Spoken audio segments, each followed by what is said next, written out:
오늘 우리에게 주신 말씀은 에베소서 6장 1절로 3절입니다. 에베소서 6장 1절로 3절 말씀 우리 한 절씩 나눠서 읽겠습니다. 제가 1절 읽지요. 자녀들아 주 안에서 너희 부모에게 순종하라. 이것이 옳으니라. 내 아버지와 어머니를 존경하라. 이것은 약속이 있는 첫 계명이니. 같이 읽습니다. 이로써 내가 잘되고 땅에서 장수하리라. 아멘.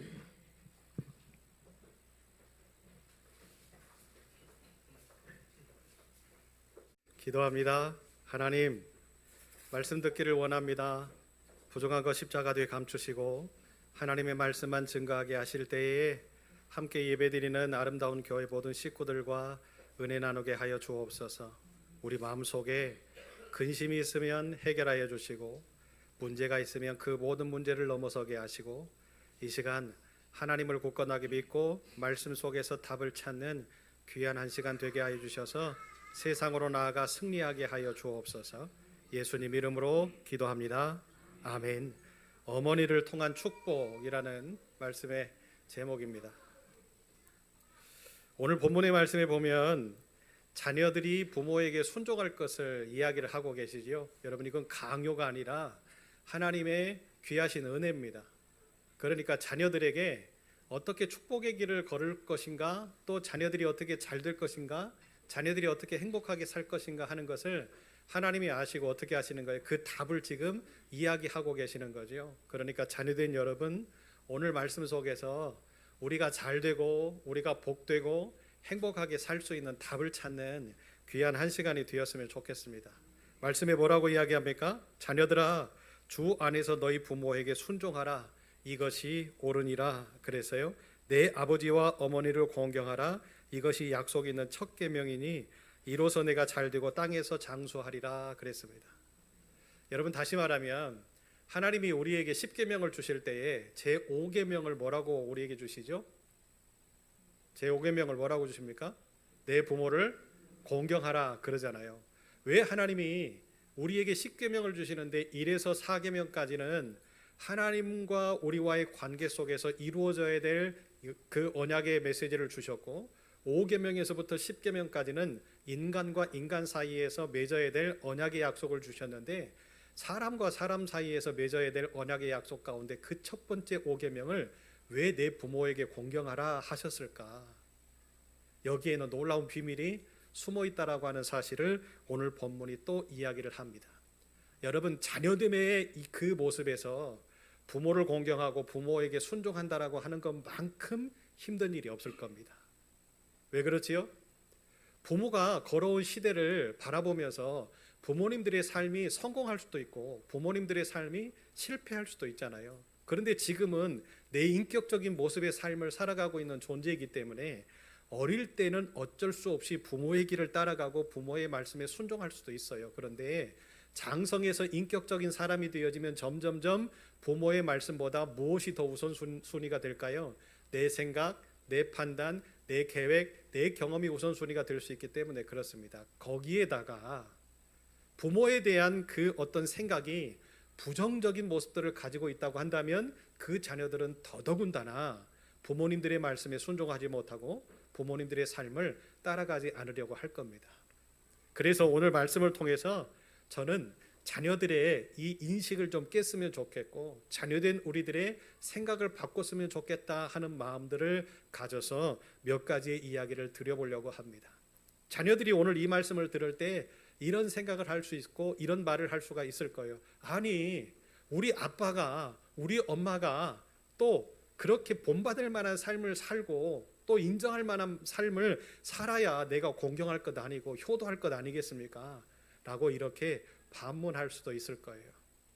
그런데 사랑하는 자녀 여러분, 여러분이 나중에 여러분이 부모님 세대만큼의 나이를 먹어보면 이제 다 이해가 갈 겁니다. 그때가 되어지면 다 그 생각이 옳았구나 라고 판단이 되어질 겁니다.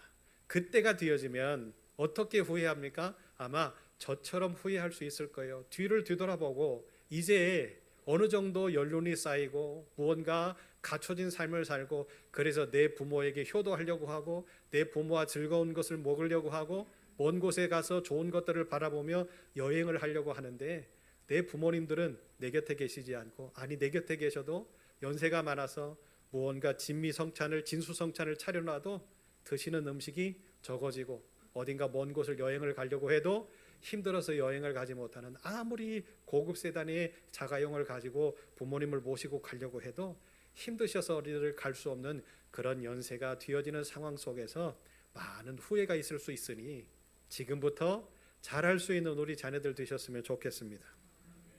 제가 그래서요 거꾸로 이야기를 해보려고 합니다. 여러분 자녀들을 이해를 시키려면 우리의 자녀들이 부모를 본받을 수 있게끔 만들려면 먼저 부모인 우리가 잘해야 되지 않겠습니까? 아멘을 안 하시네요. 네? 그러잖아요. 자녀들을 바꾸려면 부모인 우리가 먼저 잘된 모습으로 멋진 모습을 가지고 살아야 되지 않겠냐 말이에요. 그래서 지난주에 아버지의 마음에 대해서 우리가 말씀을 나눴죠. 아버지의 마음 세 가지를 저희가 이야기를 나눴는데 혹시 기억하십니까? 첫 번째는 뭐예요? 아버지는 어떤 마음이라고요? 사랑하시는 마음, 사랑하는 마음. 두 번째는 어떤 마음이에요? 끝까지 기다리시는 마음.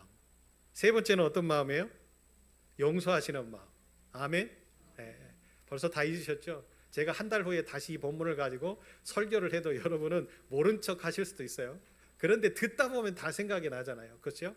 여러분 보세요. 아버지의 마음은 그런 마음이었어요. 사랑스러운 마음이 가득했기 때문에 그 아들에게 모든 재물을 다 나눠줄 수 있었던 아버지. 그리고 그 아버지의 성격을 잘 알고 아들의 성격을 잘 알고 있었기 때문에 이 재물을 주지 않아도 이 아들은 내 곁을 떠날 것이라고 하는 것을 알고 계셨고 그 모든 것들을 다 나누면서 아들의 성격을 알기 때문에 오늘도 내일도 기다리시는 아버지.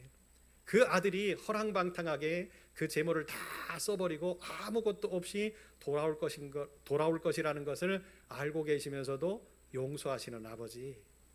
여러분 그 아버지가 전능하신 우리 하나님 아버지시고 이 시대를 살아가고 있는 우리의 아버지들의 모습이었습니다.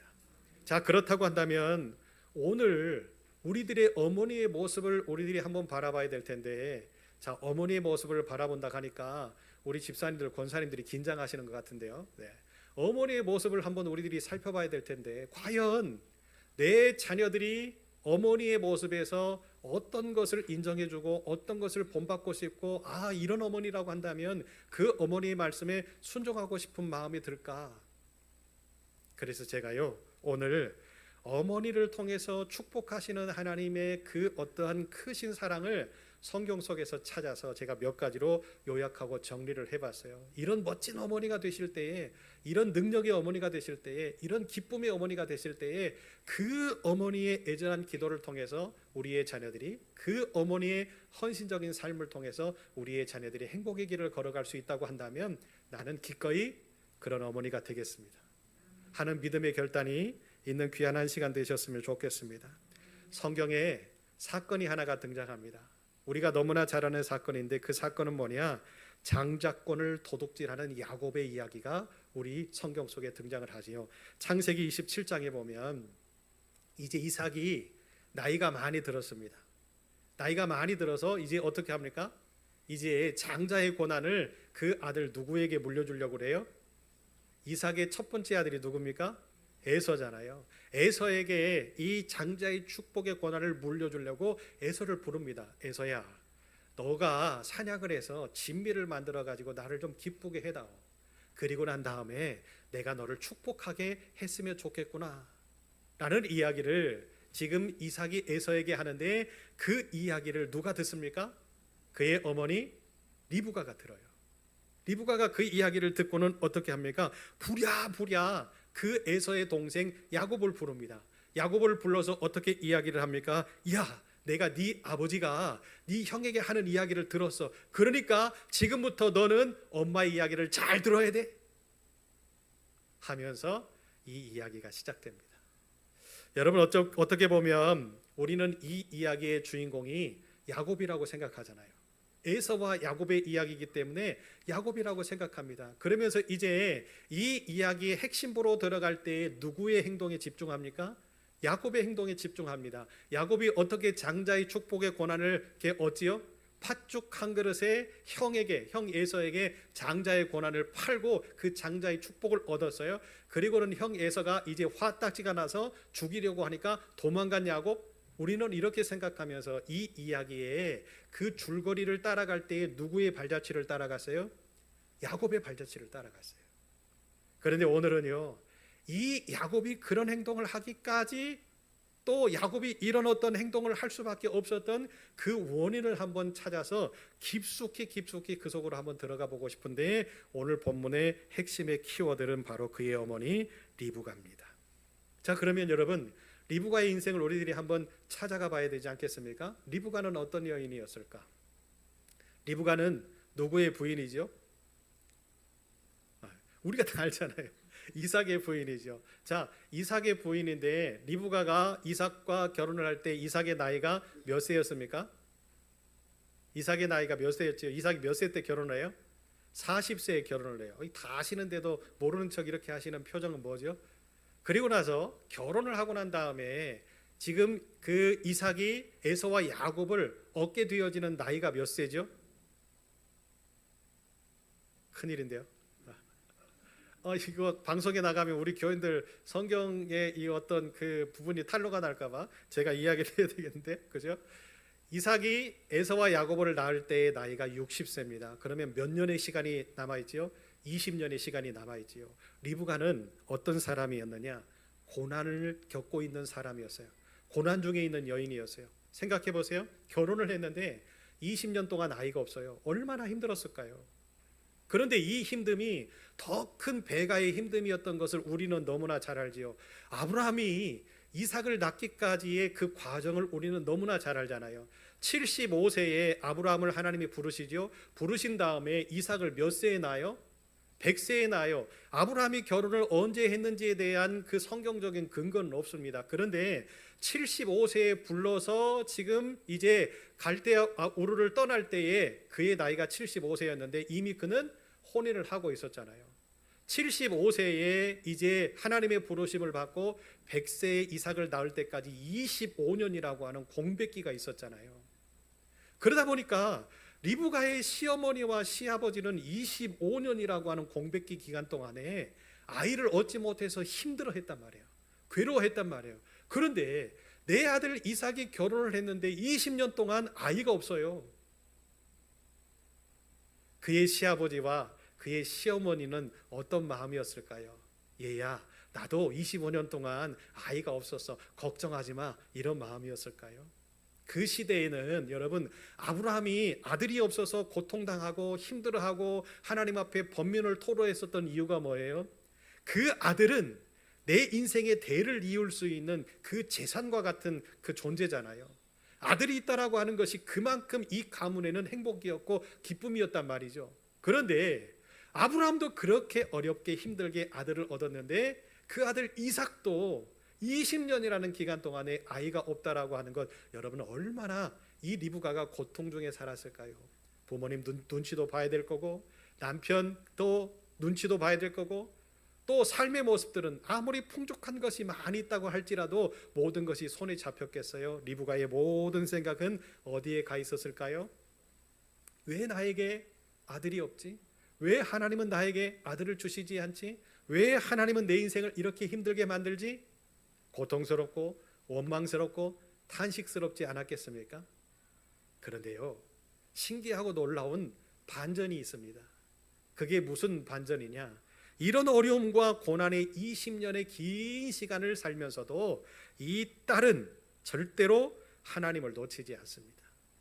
리브가는 절대로 하나님 앞에 온전한 삶을 살려고 노력합니다. 그 온전한 삶이 뭡니까? 어떻게 해서든지 하나님 앞에 예배의 자리로 나아가고 하나님과 어떻게 해서든지 온전한 교제를 나누기 위해서 기도하는 삶을 삽니다. 20년이라고 하는 긴 시간 동안 자기에게 아무런 변화가 일어나지 않았음에도 불구하고 이 사람은 이 고난 중에도 하나님을 놓치지 않았다라는 거지요. 첫 번째로 우리가 이 리브가의 모습 속에서 배워야 될 어머니의 그 아름다운 모습은 뭡니까? 자녀를 위해서 기도하는 어머니, 미래를 위해서 기도하는 어머니. 우리가 되어지지 않더라도 뭔가 또 이루는 것이 없더라도 우리의 삶 가운데에 문제가 많더라도 그 모든 고난 가운데서도 뭐 하는 어머니? 기도하는 어머니. 그 기도하는 어머니를 통해서 우리의 자녀들의 인생이 바뀌고 미래가 바뀌고 우리의 가문이 바뀔 수 있다라고 하는 것을 여러분 믿으신다면 오늘부터도 늦지 않았습니다. 우리가 하나님 앞에 열심히 기도할 수 있는, 최선을 다해서 기도할 수 있는 어머니들 되어 주시기를 예수의 이름으로 축복합니다. 이것을 증명할 만한 인물이 또 하나가 있어요.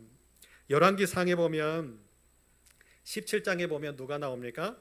사르밧 여인이 등장하지요. 사르밧 여인이 등장을 하는데 이 사르밧 여인의 모습 속에서 또 주인공이 한 명이 등장하지요. 그 주인공은 누굽니까? 엘리야입니다. 지금 엘리야가 기근으로 인하여서 그린 시냇가에 있다가 이제 쫓겨 도망갈 상황에 놓여 있을 때 하나님이 어떻게 이야기합니까? 사르밧으로 가라. 너를 공경하고 너를 섬겨줄 여인이 거기에 있을 것이다. 이야기를 하고는 어떻게 합니까? 이제 사르밧으로 갑니다. 사르밧으로 갔을 때에 엘리야가 첫 번째 만났던 여인이 누구였어요? 사르밧에 살고 있었던 이 과부였습니다. 여러분 생각해 보세요. 이 과부가 겪고 있었던 이 고통의 모습이라고 하는 것 우리가 잘 알고 있기 때문에 그 과정을 이야기하면 시간이 많이 가서 다 단축해서 제가 여러분에게 설명을 드려요. 이 여인은 과부잖아요. 그러니까 이 과부라고 하는 이 문제 하나 때문에 이 여인은 고통 중에 살고 있었겠구나라고 하는 것을 우리는 유추해 볼 수 있어요. 더더군다나 그 고대 근동 시대에 남편이 없이 혼자 산다라고 하는 것이 얼마나 어려운 일이었겠습니까? 남편은 모든 것을 할 수 있는 능력이었고 남편 하나를 바라보면서 모든 가정이 유지되어질 수 있는 상황이었단 말이죠. 그러다 보니까 고대 근동에서 과부라고 하는 이 여인들을 굉장히 어려운 삶, 힘든 삶을 살고 있는 사람들이라고 치부를 해버렸어요. 그러니까 이 여인은 과부라고 하는 닉네임 하나를 얻는 이 순간 어떤 것이 따라오고 있는 거예요? 이 여인은 고통스러운 삶을 살고 있었구나 하는 것이 따라오는 거죠. 자, 두 번째, 이 여인이 고통을 당하고 있다라고 하는 것을 우리는 뭐를 통해서 알 수 있어요? 엘리야가 뭐 때문에 이곳에 옵니까? 기근 때문에 오잖아요.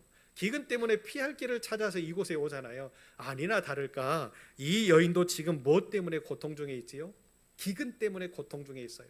기근이라고 하는 것이 너무 심하다 보니까 이 여인을 엘리야가 처음 만날 때에 어떤 모습이었습니까? 나뭇가지를 줍고 있어요. 나뭇가지를 줍고 있는 그 이유가 뭐였어요?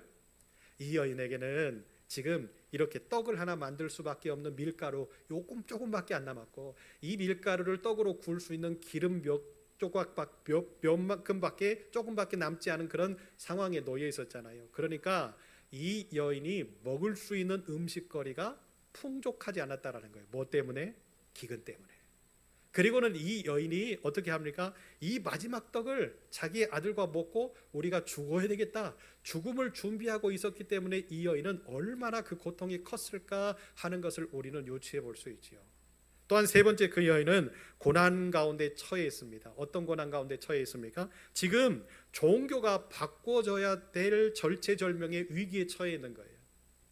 뭔 종교요? 이 여인이 누구를 만났어요? 엘리야를 만났잖아요. 엘리야는 누구를 믿는 그 선지자입니까? 전능하신 하나님을 믿는 선지자지요. 그런데 이 사르밧 여인은 하나님에 대해서 과연 알았을까요? 우리가 역사적인 근거를 한번 찾아봅시다. 사르밧의 과부는요, 시돈 사람입니다. 시돈이라고 하는 그 땅은 당연히 하나님을 모르는 땅이었지요. 그 땅에는 바알과 아세라의 우상이 만연했던 곳이었습니다. 그러니까 바알과 아세라의 우상이 만연했다고 해서 모든 사람이 다 바알과 아세라를 섬겼다라고 하는 것은 보장할 수가 없어요. 그런데 은연중에 바알과 아세라의 신상들이 있고 많은 사람들이 거기에 가서 절하고 예배하는데 많은 사람들이 은연중에 그런 모습들은 있지 않았겠어요? 우리를 지키는 신은 바알과 아세라구나. 그런 생각이 들지 않았겠어요? 그러니까 이 사르밧 여인이 바알과 아세라를 섬겼다라고 하는 성경적인 근거는 없습니다만은 그 시돈이라고 하는 그 땅이 그런 우상 숭배에 만연한 땅이었기 때문에 자연스럽게 이 여인은 우상에 대한 친근감이 있었을 거예요. 그런데 엘리야가 와서 하나님에 대해 이야기를 하잖아요. 하나님에 대해서 이야기를 할 때에 이 여인에게는 혼란이 있을 거예요. 왜요? 어릴 때부터 그 땅에서 살면서 신이라고 하는 것은 바알과 아세라밖에 모르는데 하나님에 대해서 이야기를 하니까 이 여인이 지금 뭐 하고 있는 거예요? 힘들어할 수도 있잖아요. 하나님이 도대체 누구냐? 물론 여러 가지의 이야기를 통해서 들을 수도 있어요. 그런데 이 하나님에 대해서 쉽게 어떻게 인정한다라고 하는 것은 어려운 일이잖아요. 그래서 이 여인에게는 세 가지의 고난이 있었습니다. 그 첫 번째는 과부라고 하는 고난, 두 번째 기근이라고 하는 고난, 세 번째 지금 종교를 바꿔야 되는 어떤 상황 가운데 있는 고난. 그런데요, 놀라운 사실은 고난 중에 이 여인의 선택이 굉장히 큰 의미가 있습니다. 어차피 이 여인은 떡을 만들어 먹고 죽으려고 했기 때문에 무엇이라도 들을 수 있고 무엇이라도 행할 수 있고 무엇이라도 지금 가한 상황이지요. 왜? 지금 이 여인은 그래 좋아, 내가 죽을 때가 됐는데 뭐 이거 하나 못 들어주겠어? 라고 하는 그런 심정이었을 거예요. 엘리야가 이야기할 때 물을 좀 떠다 주십시오. 그래 떠다 주지 뭐. 그런데 나에게 떡을 좀 달라고 할 때는 입장 차이가 달랐을 거예요. 왜 그래요? 마지막 떡을 먹고 아들과 죽으려고 하고 있는데 뭐야, 이 떡을 나한테 달라고? 그런데 엘리야가 뭐라고 이야기합니까? 살아계신 하나님의 이름을 가지고 복음을 선포하죠. 그렇게 하게 되어지면 이 땅에 비가 올 때까지 당신의 밀가루통에 밀가루가 마르지 않을 거고 기름통에 기름이 마르지 아니할 겁니다. 이것을 누가 하십니까? 우리 하나님이 하실 겁니다. 그러니까 그렇게 하십시오. 여러분, 이 여인에게는 이게 고통이에요. 왜? 하나님을 몰랐으니까. 아니, 하나님을 알고 있는 우리에게, 우리도 지금 이 여인과 같은 형편에 놓여 있을 때에 마지막 음식을 만들어 먹고 내가 죽으려고 하는데 하나님이 이것을 최 목사에게 드리래요. 여러분, 드릴 수 있는 분이 누가 있어요? 우리 아름다운 교회 식구들은 드리겠죠. 믿음이 좋고 전능하신 하나님을 믿으니까. 그런데 다른 교인들은 어떨까요? 네? 뭔 최 목사가 어떤 사람인데 집에만 불리려고, 저만 먹고 살려고, 도망가려고 이런 생각을 가져서 여러분 저한테 주려고 하는 교인들이 과연 있을까요? 쉽지 않아요. 먹을거리를 포기한다라는 것, 더더군다나 기근 때문에 힘들어하고 그 다음에 먹거리가 없다라고 생각하고 나 혼자면 괜찮은데 내 아들이 있잖아요. 그런데 이 여인은 엘리야의 이야기에 순종합니다. 할렐루야. 그럴 때 어떤 일이 벌어져요? 진짜 하나님이 엘리야가 입에서 말한 대로, 선포한 대로 이루시는 하나님을 이 여인에게 보여주시잖아요. 진짜로 밀가루통이 마르지 않아요. 진짜로 기름통에 기름이 마르지 않아요. 이 기적을 우리가 어떻게 설명하겠어요? 그런데 더 놀라운 사실이 있지요. 이 여인의 그 귀중한 아들이 죽습니다. 병들어 죽게 되어지는 그 상황 가운데 이 여인은 누구를 찾을 수밖에 없어요? 엘리야를 찾을 수밖에 없지요. 왜 그래요? 그 기적을 봤기 때문에. 그 어려운 때의 고난 중에 하나님의 말씀에 순종했더니 기적이 일어났던 그 현장 가운데 있었던 사람이 엘리야였잖아요. 엘리야를 믿을 수밖에 없는 상황 가운데서 엘리야에게 쫓아갑니다. 엘리야에게 쫓아갔을 때 엘리야가 어떻게 합니까? 이 죽은 여인의 아들을 살려주지요. 사랑하는 여러분, 제가 드리고 싶은 이야기가 이것입니다. 여러분, 어머니의 마음이라고 하는 것은 바로 이런 거지요. 이 여인이 순종할 수밖에 없는 상황 가운데 놓여 있는 것 아니었어요. 드릴 수 있는 그런 상황 가운데 놓여 있는 것 아니었어요. 왜? 자기 혼자만이 아니었거든요. 아들이 있었잖아요. 그럼에도 불구하고 그 마음을 내려놓고 하나님의 말씀을 믿고 들었더니 뭘 경험합니까? 기적을 경험하죠. 처음에는 힘들었을 거예요. 어려웠을 거예요. 그런데 그의 나중은 어떻게 되어집니까? 심히 창대하게 되어지지요.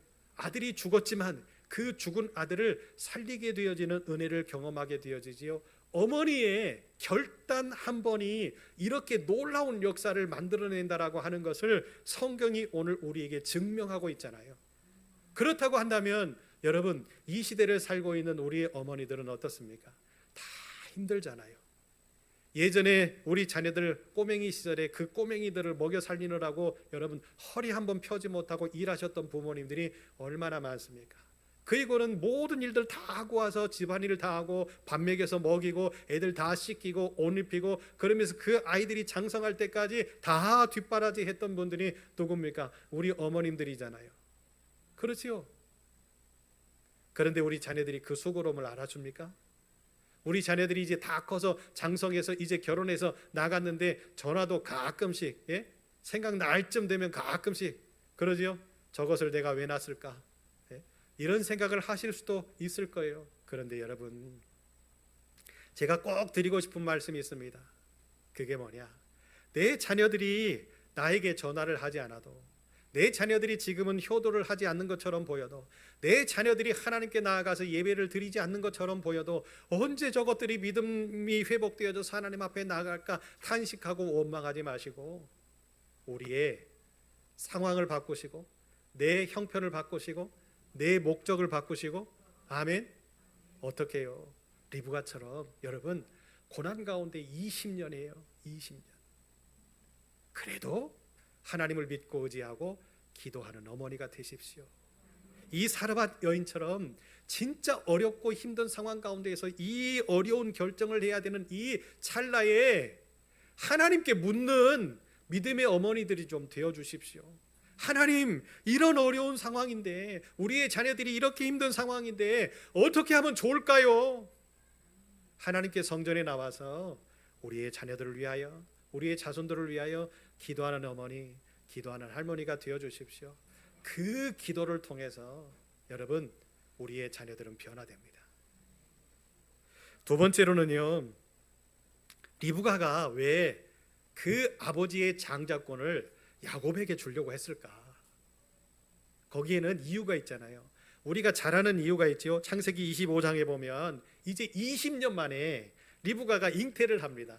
잉태를 하는데 뱃속에 있는 아이가 이제 너무나 큰 거죠. 쌍둥이가 들어있는 거예요. 쌍둥이가 들어있는 것 때문에 이 리브가가 두려워서 어떻게 합니까? 내가 어찌할꼬 하고는 하나님께 가서 묻자온데, 할렐루야. 여기에서 우리는 힌트를 얻을 수 있는 거예요. 리브가가 어떤 상황이 와도 하나님께 가서 묻는구나. 어떤 상황이 와도 하나님께 나가서 기도하는구나. 어떤 형편 중에 있어도 모든 상황을 하나님과 소통하는 여인이 이 여인이었구나. 아멘. 그때 하나님이 리브가에게 이렇게 이야기합니다. 여호와께서 그에게 이르시되 두 국민이 내 태중에 있구나. 두 민족이 내 복중에서부터 나누이리라. 이 족속이 저 족속보다 강하겠고 큰 자가 어린 자를 섬기리라. 아멘. 이게 누구의 말씀이셨어요? 하나님의 말씀이었어요. 리브가가 기도 중에 하나님께서 말씀하신 그 말씀을 들었잖아요. 뭐요? 큰 자가 작은 자를 섬길 것이다. 할렐루야. 여러분, 우리가 기도할 때에 하나님께서 응답 주시잖아요. 응답 주신 것을 우리가 받고 그냥 기쁨으로 여기고 잃어버리시는 분들이 많으실 거예요. 그런데 최 목사는 꼭 여러분에게 부탁드리고 싶습니다. 우리가 기도하고 하나님이 주신 응답을 기억하십시오. 아니, 기억해 내셔야 됩니다. 왠 줄 아십니까? 하나님은 말씀하신 것을 분명히 이루시는데 어느 때 이루시느냐? 내가 그것을 믿고 확신할 때. 그래서요, 축복은 내 믿음과 하나님의 계획이 만나서 스파크를 이룰 때 기적이 일어나는 거예요. 사랑하는 여러분, 리브가가 이 말씀을 귀담아 듣고 있지 않았다고 한다면, 자, 지금 에서와 야곱이 장성했잖아요. 장성한 청년이 되었잖아요. 장성한 청년이 되어져서 이제 어떻게 합니까? 그들이 자신들의 힘으로 살 수 있을 만큼의 어른이 되었다라는 것을 성경을 통해서 우리는 증명받을 수 있잖아요. 그런데 그 어른이, 내 어린 자녀들이 어른이 되어질 때까지 그의 어머니 리브가는 뭘 기억하고 있었어요? 태중에서 하나님이 나에게 말씀하셨던 그 말씀을 기억하고 있잖아요. 하나님의 말씀이 기억될 때에 여러분, 우리는요 흐트로마트로 살지 않아요. 그 말씀을 중심으로 하나님이 맞아, 내 자녀들에게, 내가 내 자녀들을 위하여서 기도할 때에 하나님이 나에게 이렇게 말씀하셨어. 그러면요, 그 부모는 절대로 그 기도의 응답을 잃어버릴 수가 없지요. 그 기도의 응답을 잃어버릴 수가 없으니까 그 모습대로 사는 거예요. 맞아, 하나님이 내 자녀를 이렇게 축복하신다고 하셨어. 내 자녀들에게 이런 능력을 주신다고 하셨어. 그러면 내가 어떻게 해야 돼요? 내가 어떻게 해야 돼요?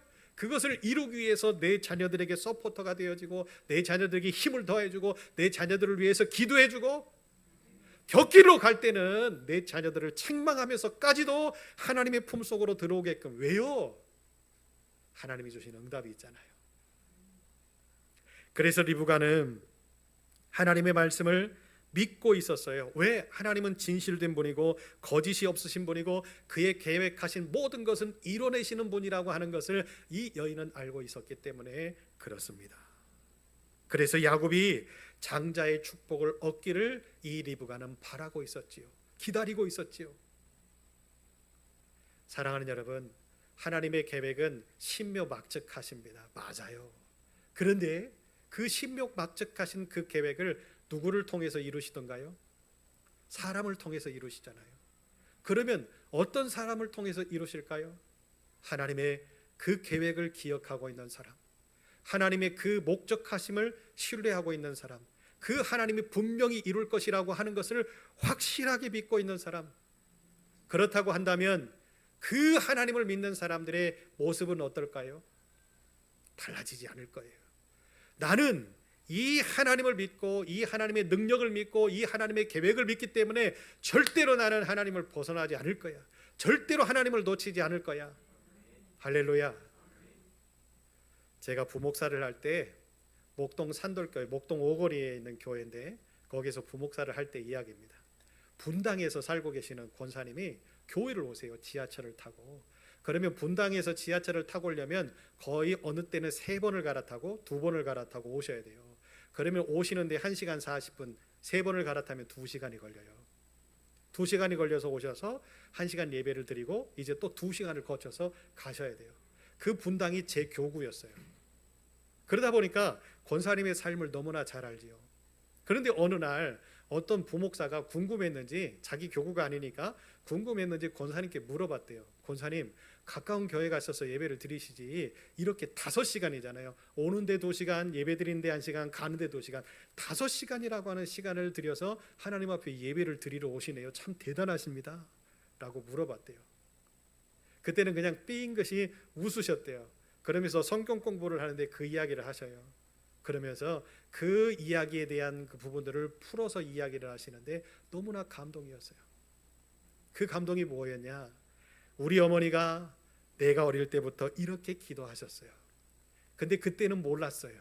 왜 엄마가 이렇게 기도하는지, 아버지한테 그렇게 매를 맞고도 왜 성전에 가서 기도하는지, 왜 하나님 앞에 매달려서 기도하는지, 그렇게 하나님만 찾는지 그때는 몰랐대요.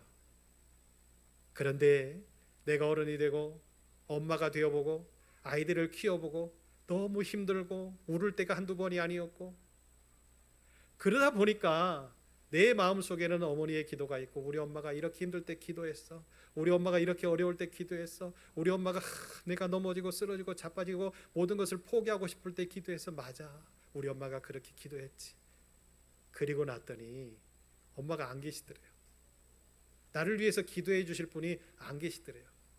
그래서 그때부터 결정했답니다. 그래, 내가 기도하지. 내가 지금부터 기도할 거야. 그리고는 하나님 앞에 기도했답니다. 동대문에서 교회가 있었는데 그때는 동대문 근처에 집이 있으셔서 거기서부터 기도를 하기 시작했대요. 그리고는 교회가 목동 오거리 쪽으로 이전을 하고 왔는데 그 동대문에서부터 교회까지 가셨답니다. 그리고는 이제 분당으로 이사를 가셨는데 교회가 너무 멀잖아요. 그런데도 포기하지 않고 그 거리를 오고 가면서 하나님 앞에 기도했답니다.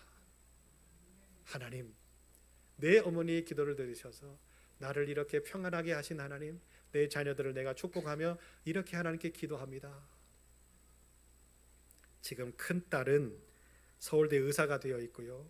둘째 딸은 성악을 전공해서 제가 그 청년 시절에 청년들을 데리고 일본 단기 선교를 갈 때 그 일본 땅에서 찬양을 부르는데 얼마나 아름다운 찬양을 부르는지 예. 너무나 아름다운 찬양 속에서 일본에 살고 있었던 1세대, 1.5세대 그리고 2세대 할 것 없이 너무나 많은 은혜를 받고 기쁨을 받고 진짜 살아계신 하나님을 찬송했던 그때의 모습이 떠오르기도 합니다. 5시간을 거쳐서 하나님 앞에 기도하면서 기도하는 그 권사님의 기도의 제목이 뭔 줄 아십니까? 하나님, 내 딸들도 이렇게 기도하는 딸들이 되게 하옵소서. 사랑하는 여러분, 하나님의 말씀에 귀를 기울이는 어머니가 되십시오. 분명히 하나님은 우리에게 말씀하신 대로 이루어 주실 줄로 믿습니다. 하나님의 말씀은 1.1획도 틀림이 없잖아요. 아멘. 마지막 세 번째로요, 우리가 볼 수 있는 리브가의 모습은 바로 이것입니다. 그 여인은 현숙하고 지혜로운 어머니였어요. 이게 무슨 뜻이냐? 그 여인의 행동 속에 답이 있었습니다. 자, 지금 이제 팥죽 한 그릇의 장자권을 받았잖아요. 그리고 이제 아버지에게 야곱이 들어가는 상황들 가운데 엄마가 야곱에게 야, 너 가서 양을 잡아다가 이제 내가 요리를 할 테니까 아버지에게 좀 갖다 줘. 그러니까 야곱이 뭐라고 이야기를 해요? 엄마, 형은 털이 많잖아. 근데 나는 털도 하나도 없는 민둥성인데 어떻게 하면 좋아? 걱정하지 마. 그 양의 가죽을 벗겨가지고 아들에게 다 이렇게 감싸잖아요. 감싸놓고도 이 엄마 리브가가 걱정스러운 거지요. 왜? 아무리 남편이 무뎌도 이게 사람의 털인지 양털인지 이걸 구분을 못할까요? 그러니까 그 어머니 리브가가 이 걱정하는 야곱에게 그렇게 이야기하잖아요. 얘야, 걱정하지 마라. 만약에 네 아버지가 너를 저주하면 그 저주는 이 어미에게 돌아올 거야. 그러니까 너는 걱정하지 말고 순종해. 여러분 보세요. 어머니의 이 행동 하나가 안 돼요, 엄마. 할 수 없어요. 이거 잘못하면 큰일 나요. 라고 걱정하고 있는 아들의 마음을 바꾸잖아요. 어머니의 이 지혜로운 행동 하나가 괴로움 중에 있었던, 아픔 중에 있었던 아들의 모습을 바꾸잖아요. 이 모습이 없었다면 하나님은 어떤 방법으로든지 바꾸셨을 겁니다마는, 그러나 이 모습을 통해서 하나님은 뭘 기억하고 계신다고 하는 것을 알았어요. 아, 리브가가 내 계획을 기억하고 있구나. 내 계획을 기억하고 어떻게 해서든지 하나님의 계획을 이루기 위해서 안 될 수밖에 없는 상황인데, 할 수 없는 상황인데도 뭐 하고 있구나? 일하고 있구나. 그럴 때에 하나님이 일하신 줄로 믿으시기 바랍니다. 이삭의 눈을 가리고, 이삭의 귀를 가리고, 이삭의 손끝의 감각을 가리신 우리 하나님, 여러분, 믿음의 어머니가 이렇게 행동하면, 헌신하고 희생하고 포기하고 살면 기적이 일어나요. 왜요? 우리 하나님 일하시거든요. 두 번째는 뭡니까? 이제 이 사실이 발각이 됐어요. 형 에서가 화가 나가지고 내가 이 야곱을 죽여야 되겠다 하는 이야기를 엄마가 들어요. 엄마가 듣고 나서 이제 야곱을 부릅니다. 야곱을 불러서 이야기합니다. 얘야, 네 형이 화가 나서 너를 죽이려 한다. 그러니까 너는 지금 하란으로 도망가라. 그 하란에 너희 외삼촌이 있는데 외삼촌이 있는 곳으로 도망가서 형이 화가 그칠 때까지 거기 있어라. 형이 화가 그치면 내가 사람을 너한테 보내줄게. 그런데 에서의 화가 쉽게 그칩니까? 그치지 않지요. 리브가의 이 행동 하나, 그 외삼촌에게, 그죠? 그 오라비에게 그 아들을 보낸 이 행동 하나가 어떤 역사를 만들어내요? 하나님의 계획과 하심 가운데에 이스라엘의 12지파의 시작을 만들어내잖아요. 할렐루야. 여러분, 두려움 때문에 취한 행동일 수 있어요. 또 더 다른 초이스가 없잖아요. 왜? 나를 믿어줄 수 있고 내 아들을 케어해줄 수 있는, 보호해줄 수 있는 그 보호막은 내 식구밖에 없어라고 생각해서 자기 오라비에게 내 아들을 보낸 이 여인의 모습, 당연한 거라고 생각할 수 있죠. 그런데 이게 하나님의 계획이었다면, 이게 하나님의 목적이었다면 여러분 어떻게 생각하시겠어요? 여러분, 하나님은 아무나에게 하나님의 계획을 말씀하지 않아요. 하나님은 아무나에게 하나님의 목적하심을 이루게 내버려 두지 않아요. 우리는 리브가를 통해서 배우셔야 돼요. 그 리브가의 삶을 통해서 배우셔야 돼요. 하나님께 예배하고 하나님을 위하여서 또 헌신하고 하나님 앞에 기도하는, 내가 아무리 고통스럽고 내 삶이 아무리 힘들어도, 내가 지금 쓰러지고 넘어지고 자빠질 위기에 처해 있을지라도 나는 하나님을 포기할 수 없어. 그리고 하나님의 음성에 귀 기울일 줄 알고 하나님이 말씀하시는 것은 이루신다라고 하는 확신을 가지고 그 확신의 것을 내 마음판에 새기고 계속적으로 하나님 중심, 하나님과 함께 동행하는 삶을 살려고 노력하는 여인. 그리고 마지막에 하나님의 계획대로 내 믿음대로 행동에 옮기는 여인. 여러분, 그런 어머니가 되어주시기를 예수의 이름으로 축복합니다. 그렇게 되어질 때 하나님의 목적하심이 이루어지고 하나님의 계획하심이 이루어져요. 우리 자녀들을 향하신 하나님의 뜻이 이루어질 수 있어요. 그 시간이 언제일지 모르기 때문에 우리는 어떻게 됩니까? 엎드려 기도하셔야 돼요. 하나님 앞에 온전한 예배를 드리시고 하나님 앞에 기쁨의 예배를 드리시고 하나님과 함께 멋진 동행의 삶을 살려고 몸부림치셔야 되고, 세상 것 탐하지 않고 오로지 전능하신 하나님을 바라보면서 내가 하나님과 함께 하나님의 뜻을 이루며 살겠노라고 다짐하는 은혜의 삶을 살아낼 때에 우리 하나님은 어머니들을 통해서 시작된 축복을 우리 자녀들에게 베풀어 주실 것이고 완성해 내실 줄로 믿습니다. 말씀을 정리합니다. 열왕기하 4장에 보면 수넴 여인이 등장하지요. 수넴 여인이 등장하는데 수넴 여인과 함께했던 선지자가 있어요. 그 선지자는 누굽니까? 엘리사였어요. 이 수넴 여인은 엘리사와 아무런 관계가 없는 사람이었지요. 매일과 같이 엘리사와 그 일행들이 복음을 증거하려고 지금 계속적으로 움직일 때에 이 여인의 마음속에 감동이 있었나 봐요. 그래서 그 남편에게 이야기를 합니다. 여보, 저 선지자들과 일행들이 바쁘게 저렇게 움직이는데 우리가 뭔가를 좀 도와줍시다. 그래서 그 자기 집을 지날 때마다 이 여인은 엘리사와 그 일행들에게 음식을 극진히 대접합니다. 음식을 극진히 대접할 때 그들이 하는 이야기를 듣지 않았겠어요? 아, 저 사람들은 자신들의 목적을 위해서 사는 사람들이 아니구나 라는 생각을 이 여인이 했을 거예요. 여러분, 바로 이게 복음의 핵심입니다. 복음을 들을 때에 기적이 시작돼요. 그래서 그 여인의 마음속에 감동이 생기지요. 자기의 담 위에 작은 방을 하나 마련해서 엘리사와 그 일행들이 여기서 쉴 수 있게, 평안하게 쉬고 먹고 복음을 증거할 수 있게끔 그 안식처를 제공해 주었던 여인이 수넴 여인이었어요. 그런데 이 여인에게도 문제가 있었네요. 어떤 문제가 있었죠? 아들이 없어요. 결혼을 했는데 후사를 이을 수 있는 아들이 이 여인에게 없었던 거예요. 그런데 엘리사가 그 여인에게 이야기합니다. 한 해가 지나서 네가 아들을 안을 것이다. 그런데 놀랍게도 이 여인에게 다음 해에 아들을 얻게 하는 축복을 하나님이 허락하시잖아요. 할렐루야. 여러분, 아들이 없어서 고통당하고 힘들어할 때에 이 여인의 마음속에 감동을 주신 하나님, 감동을 주시자 이 여인은 그 감동스러운 모습을 삶으로 실천해요. 선지자들과 그의 일행들을 극진히 대접하고 쉴 수 있는 공간을 제공해주고, 그랬더니 하나님이 그 모습을 보시고 뭐 하셨어요? 그 여인의 소원을 들어주셨어요. 할렐루야. 그것뿐만입니까? 이 아이가 자랐네요. 자라났는데 또 하필이면 이 아이가 죽어요. 이 아이가 죽자 이 기적을 시작하신 분이 누구예요? 하나님이잖아요. 그 하나님이 누구를 통해서 이 기적을 시작하시죠? 엘리사를 통해서 시작하시잖아요. 엘리사를 찾을 수밖에 없어요. 그랬더니 하나님이 엘리사를 통해서 이 죽은 여인의 아들을 살리십니다. 할렐루야. 여러분, 이게 그냥 지나가는 이야기 같잖아요. 그런데 하나님이 왜 역사적인 일들을 우리에게 이야기를 하실까?